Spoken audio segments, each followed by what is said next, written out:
Fala pessoal, estamos começando mais um Tributos e Direito. Ao meu lado aqui, Rogério Davi. Como é que você tá, Rogério? Fala, Júlio, tudo bem? Tudo firme? Vamos para uma edição nova aí do Tributos e Direito Podcast.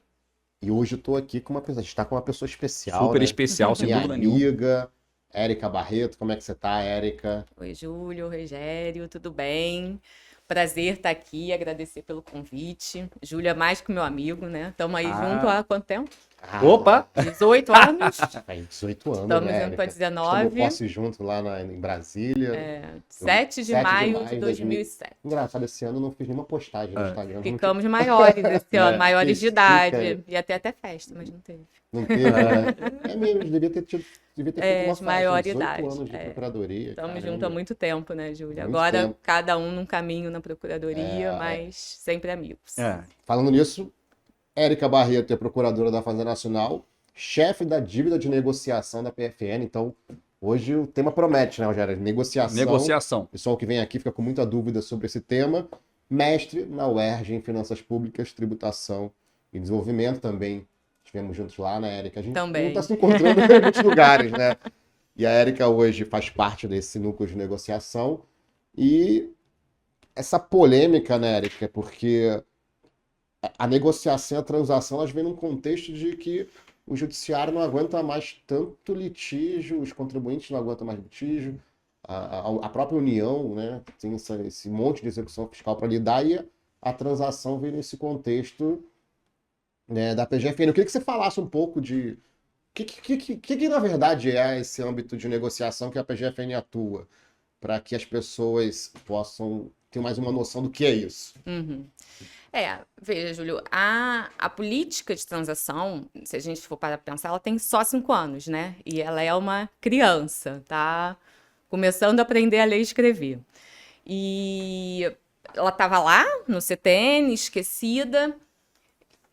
E eu sempre digo assim, as pessoas falam, estava lá no CTN, esquecida e demorou muito tempo para ser implementada.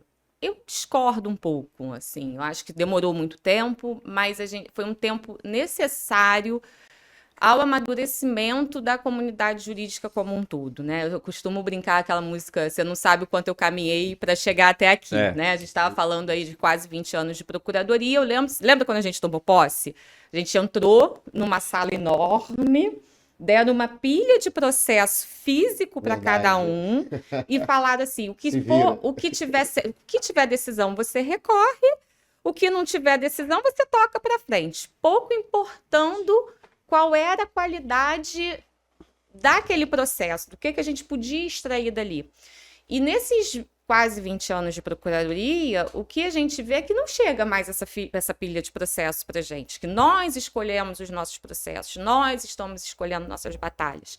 Então, assim, antes a gente tinha, para você não recorrer, você precisava ter ou ação declaratória, né, ou ação direta de inconstitucionalidade, ou quando era em âmbito de controle difuso, tinha que ter resolução do Senado suspendendo a aplicação da lei, né? E aí nós fomos caminhando para recorrer cada vez menos, primeiro pela lista de dispensa, depois pela jurisprudência dominante, depois porque a gente entendia que aqui ia se formar uma jurisprudência desfavorável, e hoje a gente pode não contestar ou não recorrer por conta de custo-benefício mesmo, né? Você tem como justificar. Na execução fiscal, a mesma coisa, né? Isso na nossa parte de defesa. Se a gente for pensar na cobrança da dívida, primeiro a gente cobrava absolutamente tudo. A gente só não cobrava abaixo de R$100, né? Que, por incrível que pareça, ainda é o mesmo limite para cancelar a inscrição. E aí depois vieram as remissões, até 20 mil, os arquivamentos, e hoje a gente escolhe o que a gente vai, com a edição da Portaria 32, a gente escolhe os processos que a gente vai executar. Então, a gente escolhe no sentido, a gente executa o que não tem bem, o que tem bem, né? Eu estou escolhendo os meus processos, eu não vou mais assoberbar o judiciário com uma execução fiscal que provavelmente vai se mostrar infrutífera.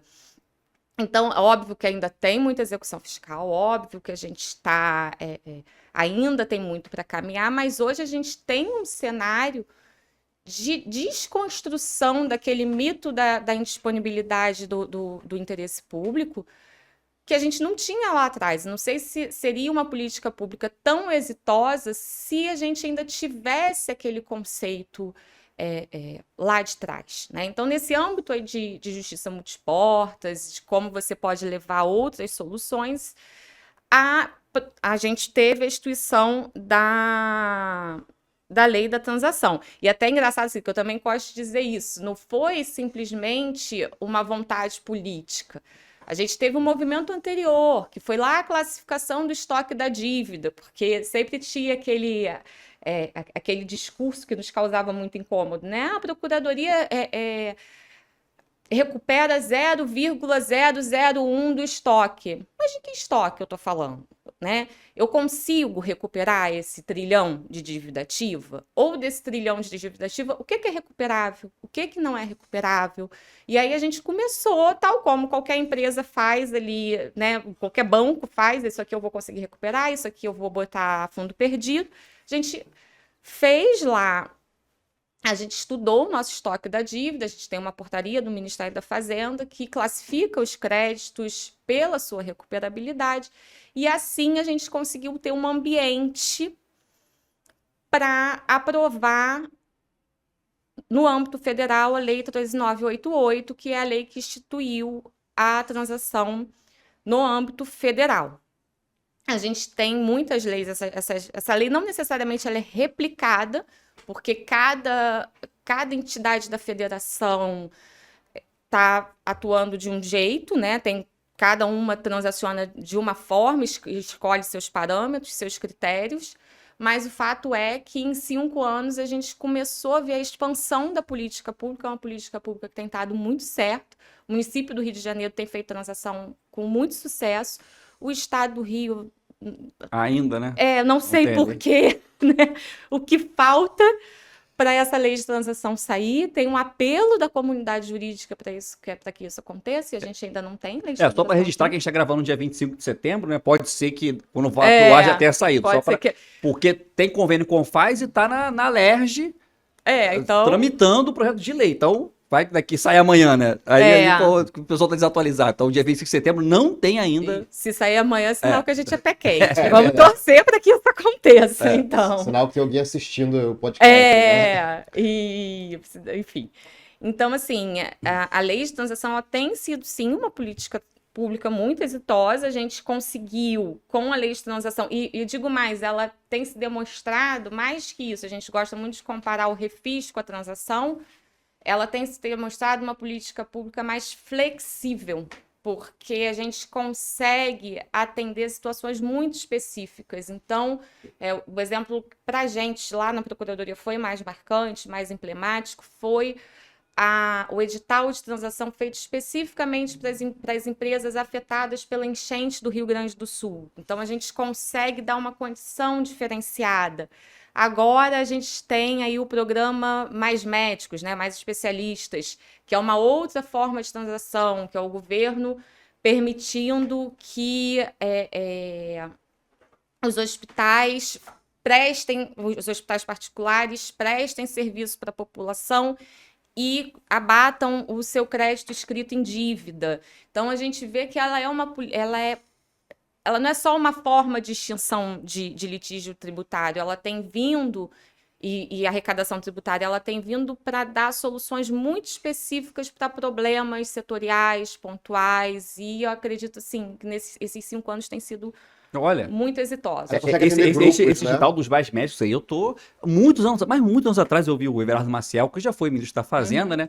Ele, num evento, ele falando dessas quebras de paradigmas, né?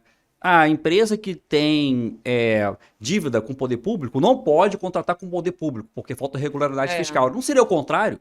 Já que você tem dívida, vem exatamente compensar. De certa forma, a sistema de transação chegou nesse vislumbramento que ele teve lá. Estou falando coisas de décadas atrás, num congresso que ele estava palestrando lá. Uma dúvida que eu tenho aqui, Érica, é essa questão da essência, da natureza jurídica da transação, porque quando a gente se formou, lá na faculdade, né, Júlio? A gente ouvia muito aquele problema. Não, mas o interesse público é indisponível. A indisponibilidade do interesse público. Como é que a gente vai transacionar sobre algo que é coletivo, né? E como é que foi na sua visão, essa superação? Pelo menos para mim, a gente vê assim distante, isso nunca vai sair, em virtude desse ideal, né? De que o crédito público, como ele é disponível, quem é que vai dar ali as balizas para dar um... Aí você mesmo foi comentando, não, foi uma evolução de rating de crédito recuperável, né? Você ter a coragem, eu vou abrir mão de um crédito que está inscrito em massa falida, que é um devedor insolvente, para focar naquele devedor ali, que às vezes realmente é um sujeito que está como devedor contumaz, não sei, né? Qual a sua visão disso tudo, Érica? Para a gente é importante. Na verdade, o que a gente defende é que não há renúncia de receita, né? Quando a gente está tratando de transação. Tá. E por isso a gente foca muito assim, quando a gente transaciona pela capacidade de pagamento, que a gente ainda vai entrar aí, a gente está, na verdade, transacionando um crédito que é irrecuperável ou de difícil recuperação. Por isso que aquela portaria lá 297, 2017, classifica todo o estoque da dívida em créditos de fácil recuperação, difícil recuperação, irrecuperável, e a gente só pode transacionar o crédito, quando a gente está falando de transação de dívida, né? A gente só pode transacionar o crédito considerado como de difícil recuperação ou irrecuperável, né? E como a gente vai saber se um crédito de um determinado devedor é de difícil recuperação ou irrecuperável? Pela sua capacidade de pagamento. A gente tem uma fórmula estatística, é sempre bom dizer isso, ela é estatística, ela não é contábil, ela não tem a pretensão de adentrar a contabilidade da empresa e fazer qualquer tipo de auditoria ou algo assim. A gente pega parâmetros de setores, a gente elege métricas, e a gente calcula em 5 anos quanto esse contribuinte pode despender para pagamentos de recurso, para pagamentos de tributo. Se em 5 anos ele tem capacidade de pagamento para pagar o seu passivo tributário, ele não precisa de transação, porque ele pode parcelar os seus débitos, por exemplo, pela 10.522 e pagar sem qualquer tipo de desconto. Se não, se a gente chega à conclusão que aquele contribuinte ali, em 5 anos, não consegue pagar todo o seu passivo tributário, aí a gente vai pensar, o que ele precisa? Ele precisa de um pouco mais de prazo ou ele precisa de desconto? Se ele precisar de desconto, ele consegue, por meio da transação, o desconto no débito, né? Esse desconto é até de 65%. Mas por edital ou transação individual? Aí a gente tem duas formas de transação. E aí agora a gente está falando especificamente porque existem vários tipos de transação, né? Nós temos transação Vou organizar. Agora. Vamos organizar. Agora nós estamos falando da transação da dívida ativa tributária da União, tá? A gente transaciona por meio da capacidade de pagamento. Ele pode fazer essa transação por adesão ou uma transação individual. A transação por adesão, a gente tem lá os editais que são publicados, a gente tem sempre edital na rua, dificilmente a gente está sem o edital vigente, e normalmente ele estabelece parâmetros objetivos. Normalmente tem uma data de corte, isso é uma novidade, mas normalmente tem uma data de corte para as inscrições, então são inscrições, são débitos inscritos até o dia tal, agora não me vem na cabeça o edital 11, que é o edital que está vigente, qual é a nossa data de corte, não me lembro. E aí é um parâmetro objetivo e normalmente tem um valor, né? Então, atualmente você tem lá a data de corte, que me fugiu, e o seu passivo não pode ser superior a 45 milhões de reais, né? 45 milhões de reais a gente chama por modalidade, então ele pode ter 45 milhões previdenciário, 45 milhões não previdenciários, ele consegue fazer por edital. Ele vai entrar no Regularize, vai estabelecer ali das modalidades como ele quer, quantas parcelas, quanto maior o número de parcelas, menor o desconto, e vai sair, se ele pagar até 6 vezes não tem entrada, porque a entrada é sempre sem desconto. E ele vai sair dali com a sua conta já prontinha, sem depender de ninguém, tá? Se o contribuinte deve se ele deve entre 1 milhão e 10 milhões, tem o que a gente chama de transação individual simplificada, né? Que é uma transação que já vai para um procurador da Fazenda, ele vai analisar ali. Até 10 milhões já é uma... Até 1 milhão você só pode transacionar por edital. Por edital. Tá aí. Entre 1 e 10, você pode transacionar por edital e a transação individual simplificada, que é uma transação que tem ali uma margem menor de customização e que tem como objetivo ser mais rápida, né? Então... Tem menos flexibilidade, Tem menos flexibilidade, também, assim, tem uma rigidez um pouco menor em relação a alguns parâmetros que a gente exige do contribuinte na transação individual. Ela tem por objetivo ser um pouco mais rápida no sentido da fase negocial, né? E se o contribuinte deve mais de 10 milhões de reais, ele pode já fazer a transação individual. Nessa transação individual, a gente vai aí realmente vai se instaurar uma fase negocial entre fisco e contribuinte. Ele vai apresentar a sua proposta. A Fazenda Nacional também pode apresentar uma proposta para o contribuinte, né? Não precisa ser só o contribuinte batendo a nossa porta. Nós também podemos bater a porta do contribuinte. Mas, via de regra, esse contribuinte apresenta uma proposta para a gente, junta a documentação que está lá no artigo 50 da 6757, a gente analisa essa documentação, vai pesquisar se o contribuinte tem alguma ação judicial que seja importante que ele desista, vai pesquisar quais são as garantias que esse contribuinte pode nos dar, né? E, por outro lado, a Fazenda ela vai conceder ali um prazo maior para o pagamento do tributo, um prazo, um desconto para o pagamento desse débito, e quando a gente está falando de transação individual e somente na transação individual, é possível ainda que esse contribuinte amortize parte do seu saldo devedor com prejuízo fiscal, crédito de prejuízo fiscal e base de cálculo negativa de CSSE, né? Então só no individual que dá para usar esse mecanismo. Só. Érica, só uma dúvida aqui. Em todas essas que você mencionou, tem o CAPAG ali, tá ali dentro, né? Dessas, sim. Dessas da cobrança da dívida, né? O contribuinte pagar a dívida O dele. CAPAG é a capacidade de pagamento? CAPAG é a capacidade de pagamento. Que é o que tem esse base estatística para dizer qual a capacidade de pagamento do contribuinte. Isso. Então, o que eu estou pensando assim, que tem muita gente que reclama de, porque não analisou direito a minha contabilidade.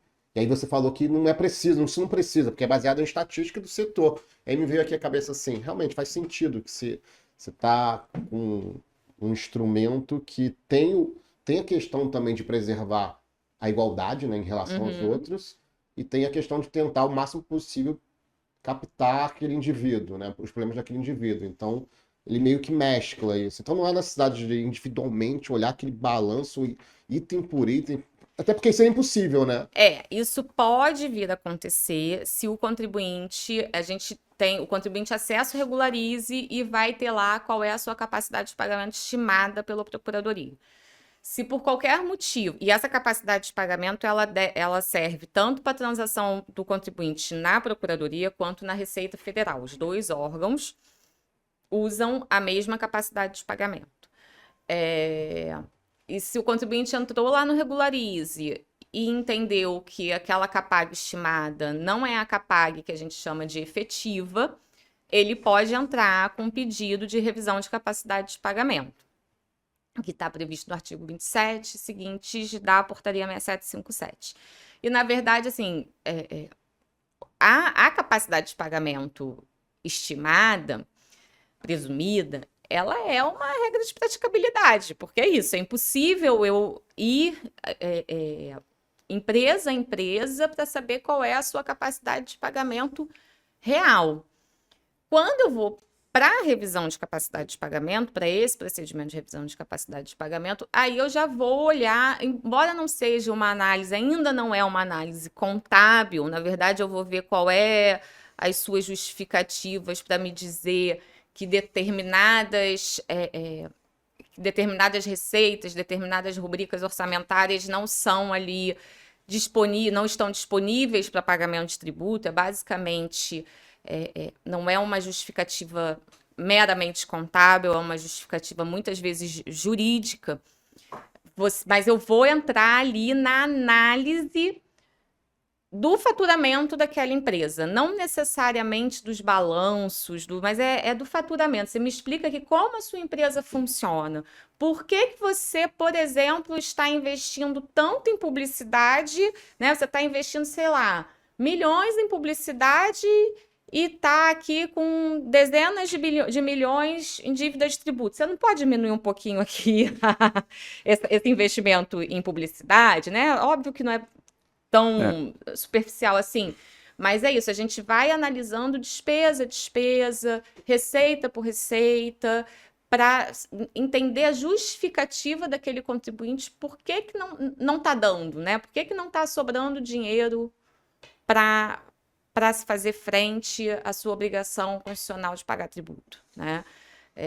Essa é a análise que a gente faz ali na revisão de CAPAG, e sim, é possível entrar com esse pedido de revisão. Com esse pedido de revisão. Eu brinco sempre que, assim, por Qualquer favor, qualquer um que tenha dívida, né? Esse aí até, qualquer um que tenha olha, qualquer devedor, você pode achar esquisito, mas no outro dia a gente recebeu um requerimento de um contribuinte que teve o crédito negado. E aí ele pedia para que a gente dissesse que a CAPAG dele era maior do que estava no nosso sistema, porque ele queria comprar um carro. E aí ele queria levar a nossa, entendeu? A gente dizer... carta de recomendação. Uma carta de recomendação da Procuradoria dizendo que ele tem dinheiro para pagar tributo. Ele é muito legal, né? Entendeu? Então, assim... Você precisa pelo menos ter dívida. Parece brincadeira, mas não é. A gente recebe bastante requerimento, né, de quem não tem dívida. Ele deveria ter feito uma declaração de imposto de renda e declarado lá o rendimento. Ele não quis fazer isso. Né? Pois é. Tá, então tem que ser... Mas é qualquer débito? Por exemplo, FGTS entra nessa brincadeira ou não, né? FGTS entra nessa brincadeira. A gente também transaciona os débitos de FGTS, desde que escritos em dívida. As regras para o FGTS são um pouquinho diferentes, por exemplo, agora você me pegou, a partir de 1 milhão, ele já tem direito, se você tiver só 1 milhão, mais de 1 milhão de FGTS, você já pode fazer a transação individual, né? Mas o FGTS também, a gente calcula a capacidade de pagamento também para o FGTS, desde que ele esteja escrito em dívida, né? E créditos não tributários, por exemplo, o CEFEM, que é royalty, né? Aquela compensação de exploração mineral. Não, se tiver inscrito em dívida ativa, não vai tudo que está na inscrito... dívida ativa. Isso, tá? Veja, na nossa composição de CAPAG, a gente pega os débitos que o contribuinte tem já escritos em dívida e os créditos que o contribuinte tem na Receita Federal em conta corrente, né? A gente não pega os débitos de contencioso, porque eles ainda não são exigíveis. E por que a gente pega tanto os débitos da Procuradoria que estão escritos e os débitos que não estão escritos na Receita? Porque o contribuinte também usa essa capacidade de pagamento para transacionar os débitos do contencioso lá na Receita, tá? Então, por exemplo, um crédito que não seja administrado pela Secretaria de Receita, pela Receita Federal, mas venha para a inscrição, né, multa trabalhista, o próprio FGTS, se ele não tiver escrito, ele não entra no cômputo da CAPAG, tá? Mas uma vez escrito em dívida ativa, ele pode ser transacionado. E aí, Júlio, que pode surgir essas divergências de CAPAG, né? Também tem que ter uma presunção, uma possibilidade do contribuinte, né, rever aquela presunção, senão vira presunção absoluta, né? Então tem que ter uma flexibilidade. Falta de retorno. Tem que ter. Nesse ponto, a PGF está muito transparente também nas normas, né? Tem um monte de portaria, ela divulga isso. E até a questão da revisão, eu não sabia que essa revisão de CAPAG podia ser feita por qualquer devedor, achei que fosse só para os os maiores, mas não, Não, tem isso. Porque não tem piso. e a PFN, como é que tá a estrutura para isso, né?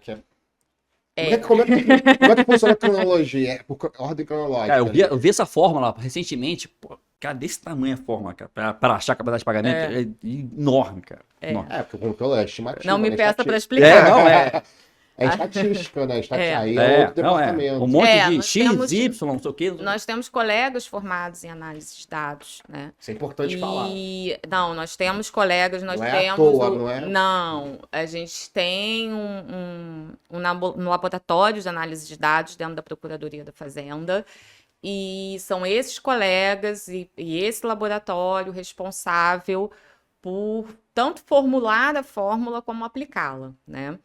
Então, ela é uma fórmula estatística baseada em análise de dados, né? E o contribuinte pode ter acesso a essa fórmula, ele entra lá no Regularize. Na capacidade, na revisão de CAPAG, a gente não vai discutir essa fórmula, a gente vai discutir, aí sim, o faturamento, as receitas e despesas do contribuinte, né? E a gente vai para uma outra esfera, a gente não vai, na revisão de CAPAG, discutir essa fórmula, porque aí a gente abandona o método estatístico e passa para o método financeiro contábil, né? Tá. É diferente. Que aí dá uma atenção menos, não diria humana, mas quase que isso, né? Porque tenta. você vai conversar com um procurador. E isso é uma outra dúvida, aproveitando esse gancho. Como é que funciona a negociação? Tá. Calma, primeiro você me perguntou Eu te perguntei outra coisa, sobre né? a estrutura da estrutura, isso. Procuradoria É. para os pedidos de revisão de capacidade de Isso. pagamento. Veja, eu posso falar muito aqui pelo Rio de Janeiro, pela segunda região, que é a região que eu sou responsável. Lá nós temos colegas especializados, eles fazem, o colega que analisa a capacidade de pagamento não é o mesmo colega que faz a negociação. Nós temos um fluxo muito bem estruturado. Ele sofreu uma mudança recente, porque antes esse processo de revisão de capacidade de pagamento ele era todo regional, né? Então ele não saía da região. Agora, até para se buscar uma uniformidade maior e tal, enfim, para que a gente não tenha tanta divergência de critérios entre regionais, esse processo ele tem ido à coordenação geral de negociação. Então, ele sobe para o órgão central e o órgão central ele homologa essa capacidade de pagamento, seja o deferimento do pedido ou o indeferimento do pedido, né? Dessa decisão cabe recurso. E sim, hoje, o pedido de revisão de CAPAG, ele responde, o requerimento de revisão de CAPAG, ele responde por um percentual de mais 50% de tudo que entra para a gente analisar, né? Os contribuintes, eles têm... veja, eu acho que isso vem muito da nossa cultura do litígio ainda, né? Porque não aceitar, né? E se é daquilo ali que eu posso recorrer, é disso que eu vou recorrer. A gente ainda tem muito essa cultura. Eu tenho batido muito nessa tecla. Acho que a gente vai entrar na negociação, mas a gente precisa mudar essa forma de pensar. Então, o contribuinte... se tem alguma coisa aqui que eu posso brigar, eu vou brigar por isso. E muitos pedidos são indeferidos, muitos, né? Porque não tem... E até vou aproveitar, então, que eu já estou aqui também, a gente pede sempre que uma das coisas imprescindíveis para esse pedido, eles muitas vezes não vem instruído como deveriam. Então, e muitas vezes, assim, o contribuinte, ele fala assim, a minha CAPAG é 0. Eu não posso pagar nada. Se você não pode pagar nada, eu não vou nem negociar com você, tá certo? Porque você não vai me pagar. Segue a execução fiscal, então. Segue a execução fiscal, né? Então, artigo 40 para execução fiscal, não sei. Mas, de fato, não há CAPAG a ser revisado, né? Ou então, contribuinte que simplesmente não diz, eu só sei que a minha CAPAG não é essa, ela é menor que isso. Menor quanto, né? Então, você precisa me dizer... O contribuinte ele precisa me dizer, olha, você estimou minha CAPAG em X, mas ela é X menos Y. E é X menos Y por causa desse motivo, né? Os pedidos, quanto melhor instruído o pedido vem, mais rápido ele é analisado, né? Então, que não fica nessa de vai, volta, vai, pede o documento X, pede o documento Y. E, então, assim, hoje... Se a gente for falar de fila de pedido, né, assim, de estrutura, sim, é aí que a gente tem as nossas maiores reclamações, vamos colocar assim, né? Mas a gente está bem estruturado, a gente está fazendo, a gente faz num fluxo muito bom. E muitos contribuintes tanto faz no fluxo bom que tem tamanho de gente pedindo, né? Senão o pessoal já tinha abandonado também. Mas a empresa que está em recuperação judicial, ela também faz revisão? Porque eu acho que é diferente quando está em RJ, né? É, Já vem uma previsão ali, uma presunção que realmente ela está numa condição ali de... a lei prevê algumas situações em que o crédito ele já é presumidamente recuperável, né? Então, empresas em recuperação judicial, elas já são presumidamente recuperáveis. Créditos com mais de 15 anos de inscrição, créditos com suspensão de exigibilidade por decisão judicial de mais de 10 anos. Então, é um crédito de um devedor de uma empresa muito boa, né? Que a CAPAG classificada como rating A. Mas ainda assim, se ela tem um débito suspenso por decisão judicial por mais de 10 anos, ela tem direito a transacionar independentemente da CAPAG dela, porque esses créditos lá quando a gente fez aquela classificação de estoque, se eu estou há 10 anos, se um crédito está há 10 anos com exigibilidade suspensa por força de decisão judicial, a chance da União não recuperar esse crédito é muito grande. E também, nessa temporalidade aí de 10 anos, é melhor recuperar alguma coisa mais rápido do que ficar esperando mais 10, 20, enfim. Né? Se a gente pensar que, às vezes, outro dia eu vi um processo que ficou 10 anos esperando descer do CARF, né? Então, o tempo custa também. A gente tem essa análise do custo. Mas suspenso por decisão judicial ou suspenso... Por decisão judicial. Tá, então o fato do o contribuinte ter impugnado, suspender a exigibilidade não entra nesse critério. Não, tá. não.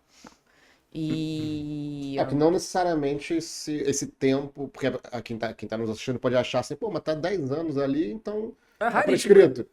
Então não tem a ver com isso, né? Não, ele está escrito, não, ele prescrito, foi... prescrito. Tem gente que acha que tá prescrito. Então é melhor não pagar nada, que tá prescrito. Mas não é assim, porque às vezes tem muita coisa que acontece que interrompe a prescrição. Às vezes que minha dúvida foi assim, não, basta estar suspenso por 10 anos ou não, tá suspenso de acordo com esse critério, que é uma liminar ou uma adesão judicial, né? Agora, você falou da recuperação judicial, né? Esse crédito, ele é presumivelmente recuperável. E nós estamos falando de presunção. Por que a gente está falando isso? A gente começou a ver um movimento no mercado sim, enfim, sempre tem um mais esperto, né? A gente começou a ver um movimento no mercado de empresas entrando com recuperação judicial e aí quando você vai olhar o plano da empresa, ela só tem dívida tributária. Então, ela tem uma CAPAG alta e aí, ao invés dela pedir a revisão de CAPAG ou buscar o equacionamento dos seus débitos de outra forma, ela vai e entra com a recuperação judicial. Porque a partir do momento que ela entra com a recuperação judicial, o crédito dela passa a ser presumidamente recuperável e ela consegue transacionar com desconto e utilizar PFBCN para amortizar o saldo, né? E nesses casos, por exemplo, quando a gente verifica isso, essa presunção ela é atacada, né? Porque naquele caso ali, ela não tinha motivo para estar em RJ, senão os débitos tributários que não se submetem a RJ, né? Então, não faz sentido. Esse é o perigo, né? De usar o planejamento tributário abusivo. Seria uma forma de planejar para postergar o pagamento do tributo. Essa é uma preocupação de não transformar a transação em planejamento tributário, né? E para que a gente não estimule aquela prática que a gente tinha com refis, do contribuinte entrar, pagar um pouco, desistir, aí quando chega, vem lá o Cisbajude, ele vê se tem algum parcelamento especial, adere de novo, e não por outro motivo, o artigo 4º, parágrafo 4º lá da 13988, esse é um tema que tem sido muito polêmico atualmente. Esse artigo ele prevê que o contribuinte que deixa uma transação ser rescindida, ele fica impedido por 2 anos de fazer uma nova transação, né? Ainda que por débitos distintos daqueles que foram objeto de rescisão. E as amortizações todas voltam Voltam. Ele Tá. rescinde, ele perde todos os As reduções, descontos, as descontos, tá. reduções, né? E o que ele pagou é imputado às inscrições sem qualquer benefício. Uhum. E ele fica impedido de Transacionar de novo. transacionar por 2 anos. Esse dispositivo de lei ele tem sido bastante atacado pelos contribuintes. A gente tem conseguido bastante, né? Júlio sabe disso, né? Está ganhando, está A ganhando. gente está ganhando, principalmente aqui no TRF2. A gente acredita. E aí também uma discussão que vem sempre é o contribuinte tentar aproximar a transação do parcelamento, e aí tem aquela questão da rescisão material, descontar os 2 anos da rescisão material. A gente acredita que essa discussão vai acabar, porque as rescisões estão rodando cada vez mais rápido, então o contribuinte não fica ali 4, 5, 6 meses com parcelas atrasadas para depois rescindir a conta. Essas rescisões têm sido bem Rápido, né? bem rápidas, né? Mas fato é que, para evitar esse planejamento, né, a utilização da transação como planejamento tributário, o artigo 4º veio, e eu acho que veio em boa hora, para que a gente realmente mude a cultura, né? Que a gente tenha o liame de cumprimento dos acordos firmados, sejam ele com fisco, seja ele com credor privado. Todo mundo merece respeito, né? É um filtro ético, né? Porque antigamente, realmente, você falou muito bem, né?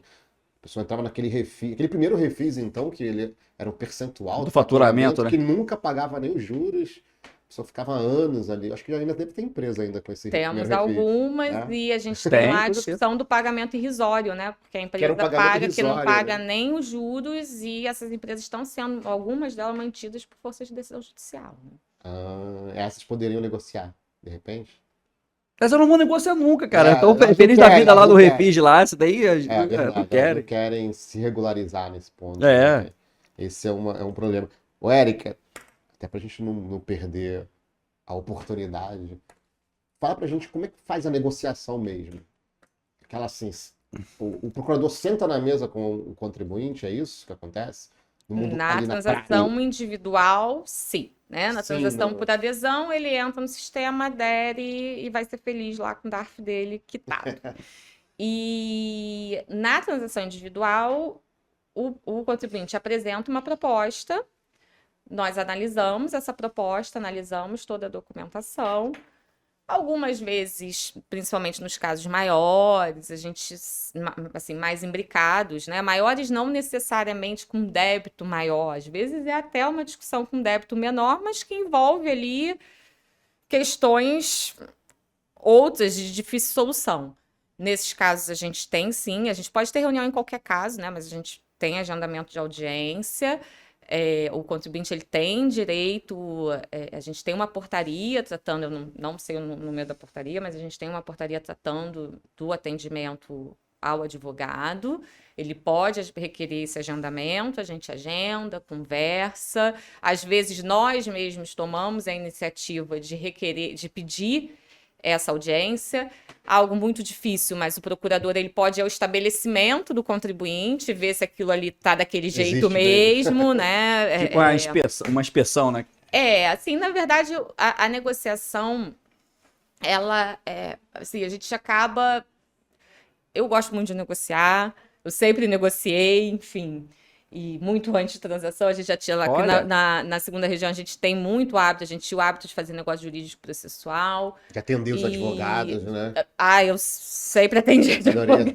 Porque tem esse mito, né, de que o procurador não recebe o advogado. Tem que ir no setor certo, né? É que tem setores que realmente, de massa, assim, às vezes não dá. Né? Mas tem setores que, quer dizer, a gente é obrigado é um dever, nós somos servidores públicos. Estamos ali para atender o público. O nosso público é o advogado, né? Então, a gente está ali para atender o advogado, sim. É nosso dever atender o advogado. É óbvio que nem sempre a gente atende com a presteza que a gente gostaria, com o tempo que, às vezes, né, que o advogado entende devido, mas é nosso dever atender o advogado, né? Eu sempre atendi advogado e continuo atendendo, Adoro fazer reunião. Nessas reuniões, são essas reuniões que nos aproximam, são essas reuniões que nos fazem entender o problema, né? Porque às vezes, sei lá, a gente vê muito isso, né? O empresário que está ficando mais velho e está todo enrolado, aí ele chega lá e fala: olha, minha filha, eu quero só resolver isso, porque eu não quero deixar, daqui a pouco eu vou morrer, não quero deixar meus filhos brigando. Me ajuda, né? Você vê ali que você conhece realmente. Eu fico brincando que eu tô boa de tomar chopp, porque eu sei um pouquinho de cada atividade, porque cada um que vai ali conta o que faz e a gente se envolve, a gente às vezes fica sem dormir, escuta história triste, dá risada também. Mas isso é importante, porque eu acho, e é isso que cria, essa fase negocial que eu falo que cria esse liame de cumprimento, né? Que é assim, não, isso aqui custou muito caro para eu fazer, e não é caro de dinheiro, é caro de. Eu fui lá, eu conversei com a procuradoria me entendeu. Por outro lado, às vezes a gente fala, nossa, eu tive que convencer o contribuinte que isso é uma boa saída, porque às vezes tem contribuinte que acha que não deve nada, que quer brigar, né? Eu tenho até falado isso também. É muito engraçado porque a procuradoria ela se especializou em fazer transação. Então, o advogado, o procurador que está ali fazendo transação, ele não está lá no tribunal defendendo. E o que a gente vê é que, às vezes, o colega advogado estava na tribuna no dia anterior e hoje está lá comigo fazendo reunião. A chance de eu conseguir negociar com esse colega é muito baixa, porque ele tem um apego ali pelaquela tese Mas aguerrido, dele. né? Lógico que ele Tá vai ser mais sustentando aguerrido, ali. né? Então, assim, às vezes a gente precisa de se distanciar do problema, né? Se distanciar da tese. A gente precisa buscar a melhor composição. E isso acontece muito nas reuniões. Então, a gente tem reunião. No final, quando a gente consegue o acordo, quando a gente chega no consenso, se a gente não consegue o consenso, a negociação não é firmada, mas isso não fecha a porta para o contribuinte ele pode entrar com um novo pedido. Isso que eu ia perguntar. Então, o contribuinte não preclui. Não preclui, né? Não. Tá. E nem tem um prazo mínimo, assim, tem uma negativa agora, tem que esperar no mínimo 2 anos, 6 meses. Não, ele pode entrar com um novo pedido. É claro que se ele entrar com o A mesma mesmo pedido, né? Vai ter o mesmo resultado, né? Vai ter o mesmo resultado. Uma Quem entra com o proposta, mesmo né? Uma pedido vai proposta ter o mesmo boa, né? resultado. Mas isso acontece muito, né? Bate na trave, ele, opa, aprendi, volta ali. De chegar e não chegamos num acordo e passa 1 mês, 2 meses, 3 meses, eles voltam, falam, agora a gente conversou com a família, aqueles grupos empresariais enormes, né? Que tem sempre o irmão que brigou com o tio, que não, né? E aí eles se acertam ali e voltam. Então ele acha assim, não, a Érica é muito casca grossa, deixa que ela tá de férias agora, eu vou lá. Não também tem isso. Também tem muito. isso. Tem também, mas não adianta. Porque é tudo regimental, né? Tá tudo protocolar ali, né? Os requisitos todos. Já tivemos também requerimentos falando, eu não quero ser atendido. Já teve?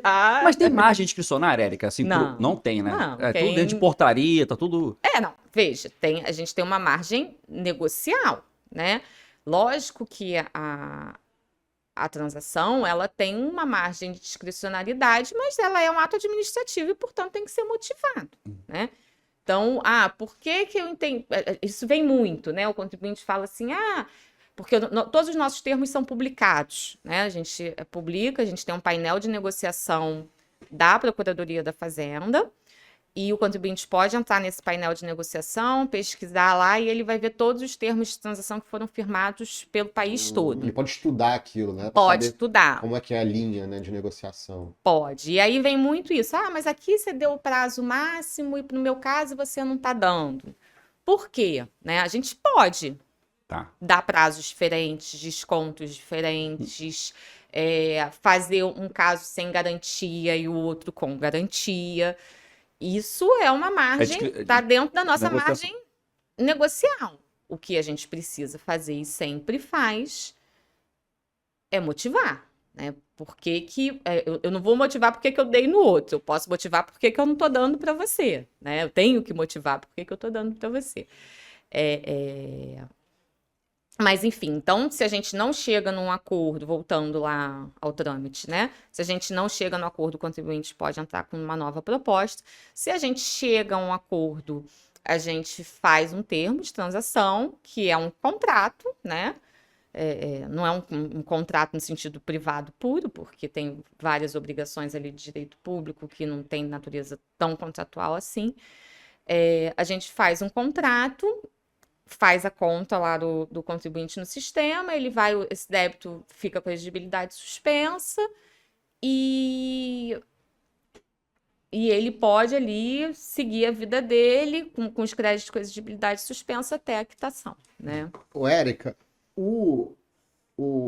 a exigibilidade só vai surgir a partir do momento que chegarem a um acordo, ou o Sim. requerimento dele já tem algum efeito Não. Vamos supor que ele esteja brigando aí. O requerimento não suspende a exigibilidade dos créditos, né? Então a gente continua com as execuções. Isso também é muito comum, né? A gente continua ali com as execuções fiscais, com os protestos. A gente tem muito isso, né? Pedido para que se suste os protestos.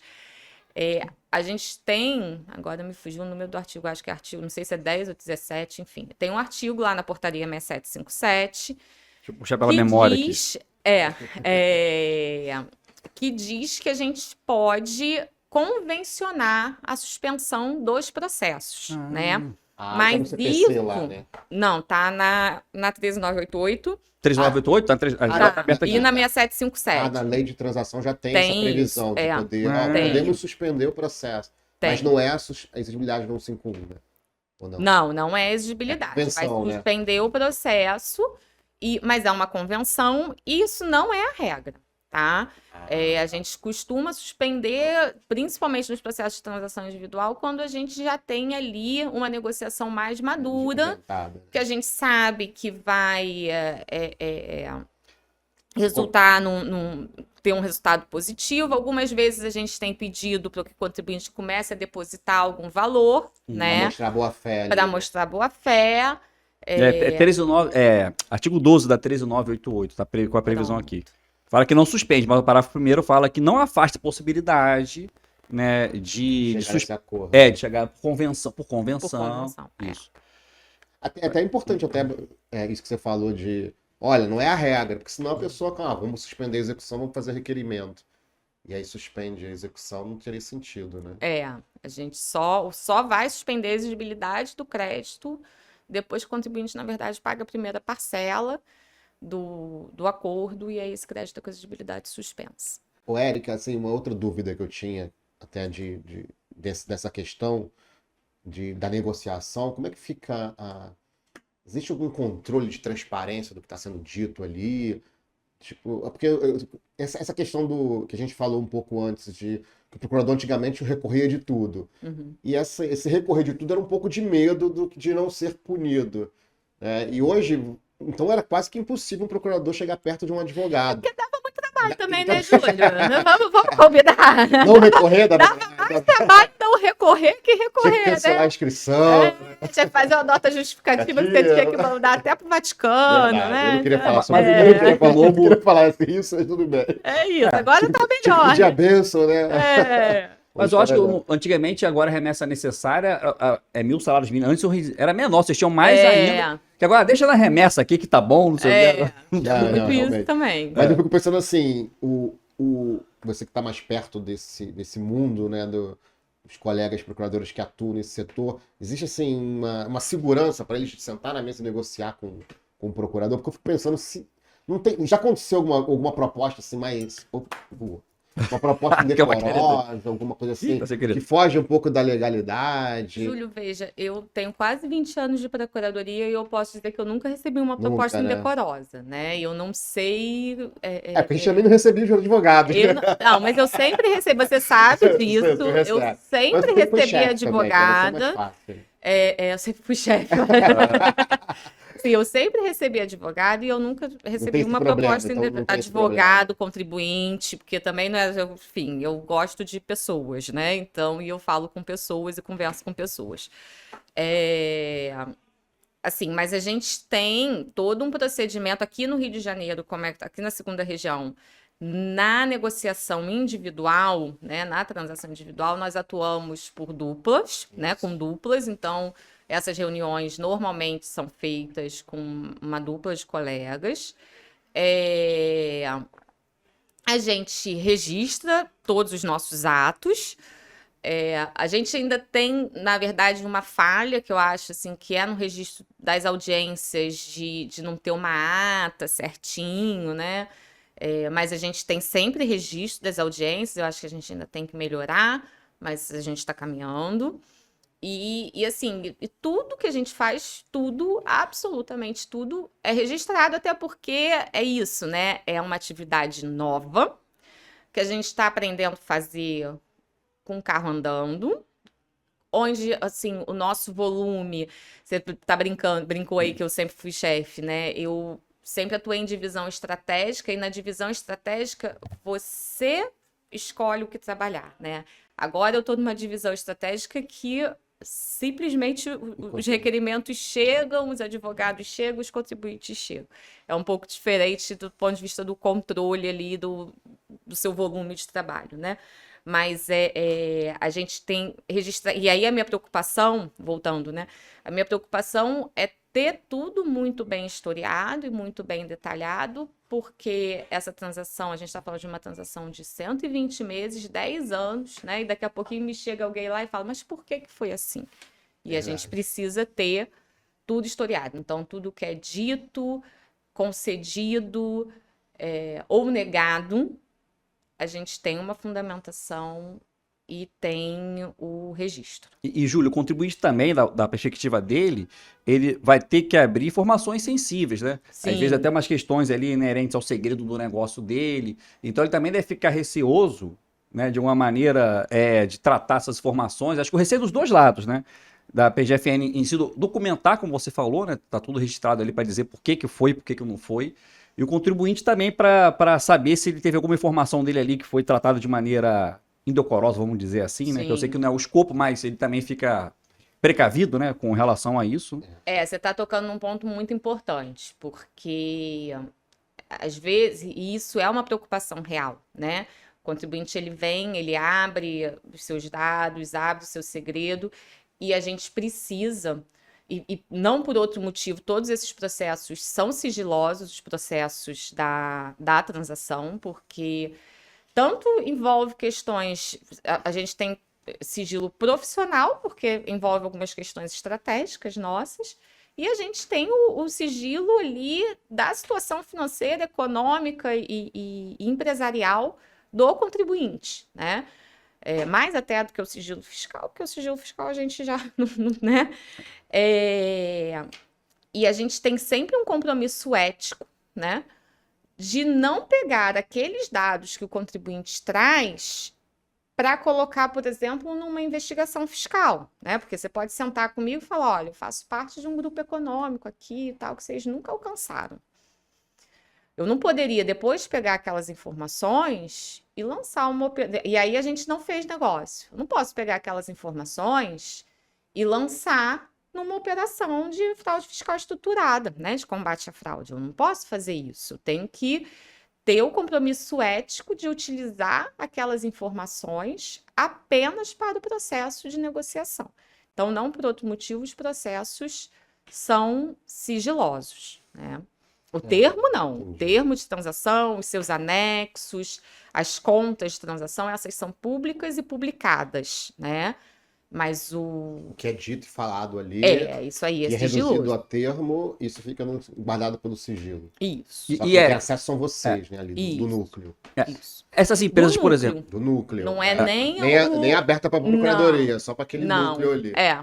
Se o procurador quiser pegar um processo de outro... De execução fiscal. Tô lá tocando a execução.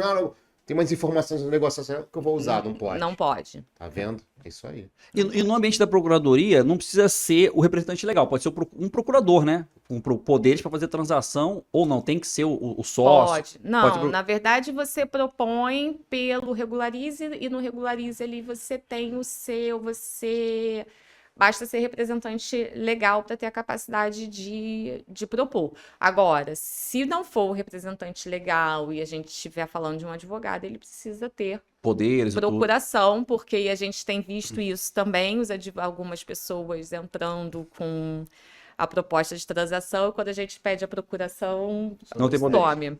Ah, entendi. Será que é uma estratégia de captar um cliente? É. Olha, consegui pra você lá. Ah, não. E Então, sabe, cara, eu já percebi isso no esse tal do mercado, né? Alguns clientes meus foram prospectados por pessoal vendendo, assim, CMS, tá? Não era... Uhum.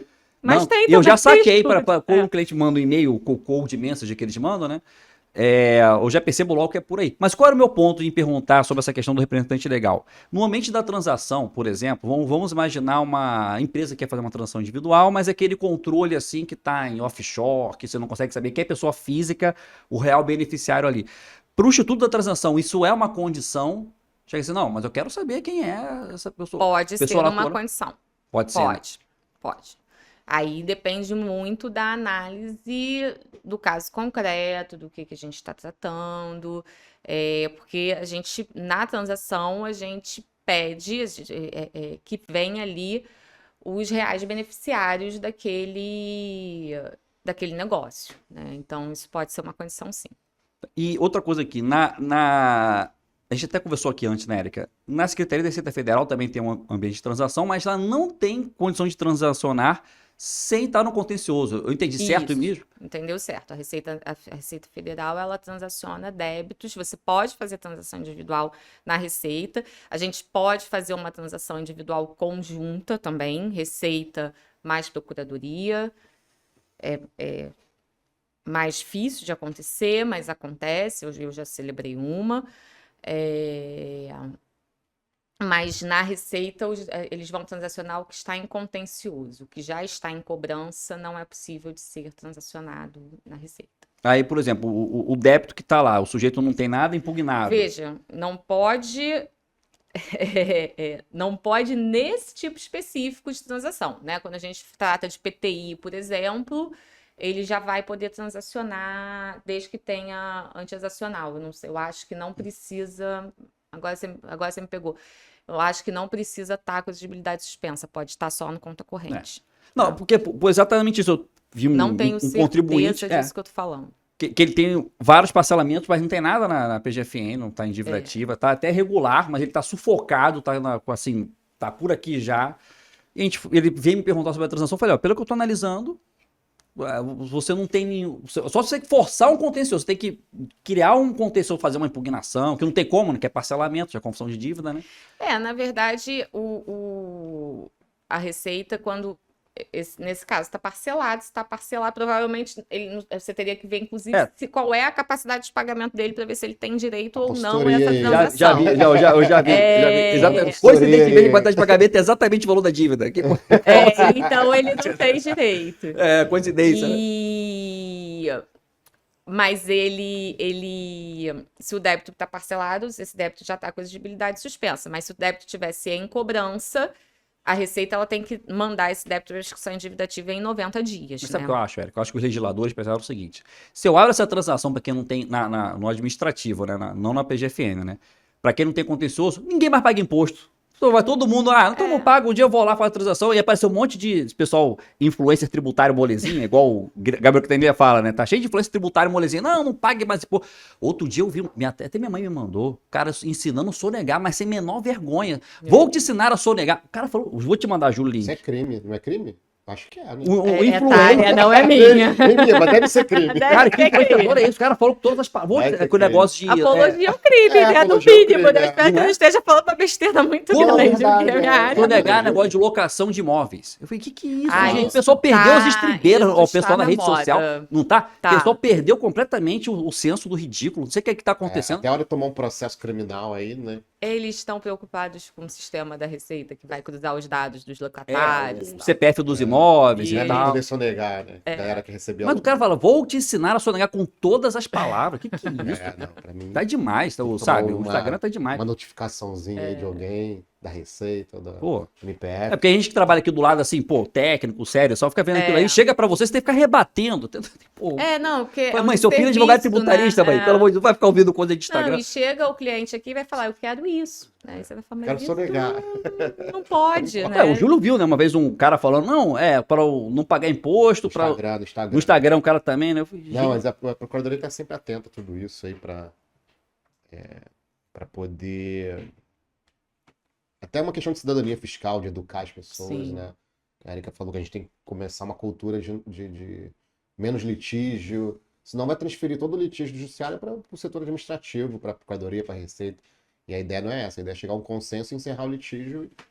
E para isso, a gente tem que conter esse tipo de indivíduo aí que divulga informação falsa relacionada à estrutura que a gente está criando aqui nova.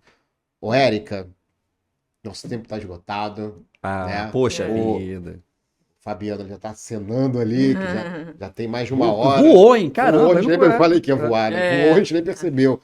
Ô, Érica, queria te agradecer muito. Eu sei que a sua agenda aí é extremamente complicada, né? A chefia. Érica, eu falo sério, ela sempre foi chefe. Chefe há anos que ela é chefe. E é uma boa chefe, todo mundo elogia. Muito obrigado, Érica, pela sua participação aqui. Eu que agradeço, pessoal. Estou sempre à disposição e foi uma honra estar aqui. O Júlio não pode esquecer agora. Isso, Rogério sempre me lembra, pessoal. A gente está terminando aqui o episódio, mas não esquece de curtir, comentar, compartilhar. É isso aí. E avisar todo mundo, ok? Forte abraço e até a próxima.